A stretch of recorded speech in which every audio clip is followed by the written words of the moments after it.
Muito bem, estamos entrando agora na última parte do nosso programa, o último bloco, e ainda continuamos pautando o meio ambiente. Continuamos com o nosso convidado, o professor Lauro Baca, biólogo, naturalista, ambientalista e o presidente da CAPRENA, a Associação Catarinense de Preservação da Natureza, que está caminhando o professor para os seus 50 anos, momento festivo, e já conta com o envolvimento de todos, inclusive para poder colocar em prática um livro para contar essa história, né, professora? É verdade, Denise. Quem diria, né? Parece que faz tão pouco tempo, já foram 50 anos. A CAPRENA foi fundada por um grupo de alunos, estudantes do curso de História Natural, hoje adaptado para Ciências Biológicas, né? Hoje, Ciências Biológicas é o herdeiro da antiga História Natural, e esses alunos, entre os quais eu tive a honra de participar, fundamos a Associação Catarinense de Preservação da Natureza. Tem uma história muito bonita. Tudo começou quando em dezembro de 72 chegou aqui para fazer um tour científico pela região o Dr. Paulo Nogueira Neto, que era professor da USP, e ele veio com a sua turma de mestrado. Tinha uns 10, 12 estudantes de mestrado dele, e ele precisava de um cicerone para levar para os diversos pontos do Vale do Itajaí, e meu nome era conhecido já lá na época em São Paulo, e eles me procuraram. Aí, sabendo que o Dr. Paulo Nogueira Neto tinha uma associação de defesa da flora e da fauna lá em São Paulo, cujo mote maior era a salvação do que restava do Pontal do Paranapanema, no estado de São Paulo, que hoje se tornou realidade através do Parque Estadual do Morro do Diabo, com 30 mil hectares. Aí eu me manifestei desejo de me filiar à associação dele, né? Pô, fiquei interessado. Aí ele disse assim, não, é melhor você fundar a sua própria associação. É como se isso tivesse entrado por um ouvido e saído por outro, porque eu não tinha assim muita atuação na política estudantil, era assim bem reservado. Mas no mês seguinte veio uma carta, e nessa carta um cheque, e junto com o cheque a cópia dos estatutos da associação dele, e a cartinha dizendo, ó, isso aqui é para você servir de modelo para fazer a sua associação, e o cheque é para ajudar nas despesas iniciais da CAPRENA. Não tinha mais volta. Não tinha como. A CAPRENA dessa saiu, e o nosso, digamos, patrono, pai da CAPRENA, Paulo Nogueira Neto, logo em seguida se tornou ministro de Meio Ambiente, foi o primeiro ministro de Meio Ambiente nacional, e atuou com 4 presidentes. Começou com Garrastazu Médici, ainda no regime militar, e terminou no início do governo Sarney. Ainda ficou algum tempo no governo Sarney, o primeiro governo não fora do regime militar. E foi o grande responsável pelo arcabouço legal, a base legal ambiental que o país tem, que é uma das melhores do mundo. Então a CAPRENA foi fundada nessas condições. Tivemos assim vários colegas, Nélcio Lindner, Nicanor Pofo, Marisa Elza Demarque, professora aqui da cidade, Nívia da Silva, e 2 professores que auxiliaram na primeira diretoria. O conhecido professor Alceu Natal Longo foi vice-presidente, e a professora Marlene Lauter, da área de zoologia, foi, deixe-me ver, segunda tesoureira ou segunda secretária, agora teria que me lembrar. E assim começou a CAPRENA. Então, as primeiras ações foram assim, bem interessantes. Na época, nós éramos alunos do grande botânico, o padre Rolino Reitz, mas direto para nós foi o Dr. Roberto Miguel Klein. E aí, por sugestão deles, uma das primeiras ações da CAPRENA foi criar a árvore símbolo e a flor símbolo de Santa Catarina. Foi assim o primeiro ano. Então, se Santa Catarina tem a árvore símbolo, que é a embuia, e a flor símbolo, que é a orquídea considerada a rainha das orquídeas, Lélia purpurata, cujo a Santa Catarina é o local de maior ocorrência dela, chegou quase à extinção de tão apanhada, coletada que foi na natureza. E assim começou toda uma história de lutas que vem até hoje. Que bom, professor. E como é que ela chega nos seus 50 anos? E agora também, movimentando aqui quem nos acompanha, por exemplo, para poder contribuir com essa história. Até porque tem uma vaquinha rolando, tem uma possibilidade de poder também se fazer presente nessa história, contribuindo para o fomento de um livro, né, professor? Exato. Então, é impossível em questão de minutos relatar 50 anos de história.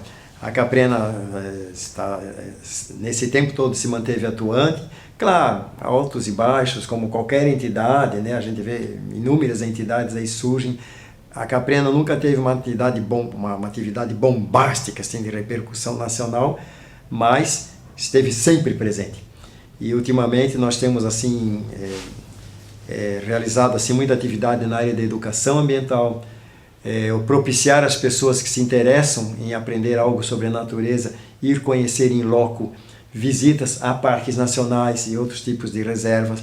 Editamos durante vários anos, quase 10 ou 12 anos, uma agenda temática com a participação de todo mundo. Seleciona-se um assunto, por exemplo, insetos de Santa Catarina, aves de Santa Catarina, fungos de Santa Catarina. Todo mundo sai por aí batendo fotografia, aí chega aquela enxurrada de fotos, uma comissão seleciona as melhores fotos, um voluntário professor da FURB identifica, dá o nome científico de cada bicho ou cada planta, dentro daquela temática, e aí sai a agenda com o nome o bicho, quem fotografou, nome científico, nome popular, se tem alguma observação especial, se é uma ave ameaçada de extinção ou não, algo que movimenta centenas de pessoas em cada edição.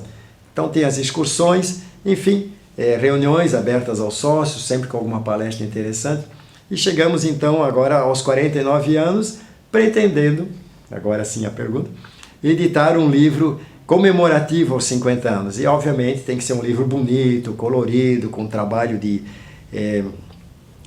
informática para melhorar fotos velhas, arranhadas, manchadas, né?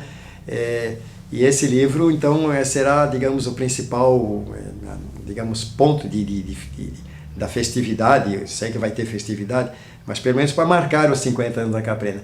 Então tem uma vaquinha online, quem desejar colaborar vai aparecer ali na tela. Tem várias formas, pode ser por um Pix, pode ser por um QR Code, que está ali na tela. Tem também, estamos contactando empresários e empresas para tentar a participação por cotas. A campanha está indo bem, já conseguimos praticamente quase 50% do valor do livro, e quem sabe com a tua ajuda no teu programa, os telespectadores da Galega podendo acessar a vaquinha da Caprena, 50 anos, também quem sabe a gente chegue mais perto do que necessitamos, que é um valor assim relativamente elevado, mais de 100 mil reais, mas pela qualidade da obra, pela tiragem de até 1.500 exemplares, e para marcar realmente esses 50 anos, acho que vai valer a pena. E assim, né, professor, como o tempo foi generoso para a gente poder ter aquela pessoa que fez parte, sim, da fundação, da criação da Caprena e agora está envolvida com essa organização, vivendo também os 50 anos da associação, hein, professor? Que emoção que deve brotar lá de dentro do seu interior, por justamente olhar para trás e se colocar no presente e no futuro ainda da Caprena, né? Não há a menor dúvida, é uma cachaça, eu sei que algum dia a gente tem que parar, lógico, né? Essa será definitivamente a minha última gestão, vou continuar colaborando, porém, nos bastidores, não só com a Caprena, estamos envolvidos em uma série de outras coisas, bicentenário de Fritz Miller, etc. Mas, assim, realmente é uma entidade que marcou e se confunde com a própria história do meio ambiente catarinense. Tanto é que a Caprena se originou antes, ela foi fundada antes dos órgãos estaduais de meio ambiente, órgão nacional de meio ambiente, e mesmo o Blumenau sendo pioneira, né, como órgão municipal de meio ambiente, foi sugestão da Caprena. Tanto a Fátima, a antiga Fátima, hoje IMA, como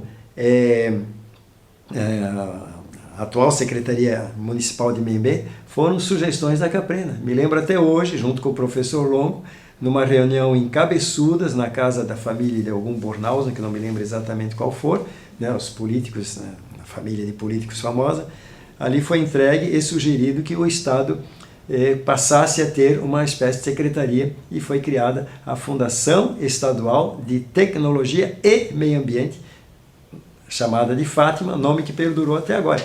Então é um monte de histórias que eu espero que haja espaço no livro para ser contado. Professor, para poder finalizar, em nome da Caprena, qual é o seu recado para quem nos acompanha nesse momento e principalmente o seu recado para o nosso meio ambiente estadual, regional e aqui o nosso meio ambiente local? Eu diria assim, eu me lembro quando fundamos a entidade, tinha um artigo do Paulo Nogueira Neto, ele dizia assim: quando a casa está pegando fogo, todo mundo se vira como pode, pula pela janela, sai, etc., e na hora tem que fazer alguma coisa, quer dizer, cada um tem que carregar o seu balde de água para salvar o incêndio, por mais insignificante que possa parecer aquele balde de água diante das chamas, cada um tem que fazer sua parte. Então, Se o telespectador tiver interesse em apoiar a nossa associação, pode simplesmente ficar filiado, né? Tem uma contribuição anual bastante pequena, 20% do salário mínimo anual. Se for estudante é 10% e mesmo assim poderá, né? Temos também grupos paralelos agora surgindo, o Greenpeace, que é uma entidade internacional, já de mais de 50 anos, o Greenpeace já fez 50 anos, a Caprina vai fazer. Temos um grupo, Greenpeace no Vale Itajaí, com os quais nós trabalhamos de mãos dadas, assim, né? Na defesa do Parque Nacional, por exemplo, o Greenpeace e a Caprina estão juntos na defesa do Parque Nacional. Então, é importante agora, mais do que nunca, Denise, nós estamos nesse ponto de ruptura, né? Desmatamento da Amazônia, mais um pouquinho não vai ter mais volta. As mudanças climáticas, né? Então a coisa está assim tão complicada e ao mesmo tempo é tão importante que tem países que já não tem nem Ministério do Meio Ambiente, já tem Ministério das Mudanças Climáticas. E o Brasil, nos últimos anos, teve um enorme retrocesso nessa área, mas acredito que isso é passageiro. Logo poderemos voltar a trabalhar no meio ambiente como ele merece ser trabalhado, sem preconceitos. É muito importante que se diga isso. Muitas vezes existe até de parte dos ambientalistas, temos que colocar, fazer o nosso meia-culpa. De repente não podemos ser tão radicais. Não pode caçar. Espere aí, será que não tem situações em que a caça não pode ser permitida? Muito difícil, mas vamos estudar, né? Enfim, uma série É buscar um equilíbrio, né? Buscar esse de equilíbrio. Desenvolvimento. Exatamente. E ao mesmo tempo de cuidar, né? Do que já temos e evitar com que perdemos o que está aqui, né? Exato. E ter essa consciência de que no caso da Mata Atlântica já se desmatou 90%, recuperou um pouquinho, agora temos 12% do que era a Mata Atlântica original e mesmo assim esses 12% com uma qualidade inferior à original. Se nós destruímos 88%, não são nesses 12% que nós vamos salvar a economia nacional, não vamos assim resolver os problemas de terras, reforma agrária, não serão nesses 12%, até porque onde restou Mata Atlântica é só montanha. As áreas agrícolas todas já foram ocupadas, não precisamos derrubar uma árvore sequer para produzir tudo que o Brasil precisa. E ainda temos uma folga enorme, nós podemos duplicar a produção agrícola brasileira, recuperar áreas que já foram devastadas.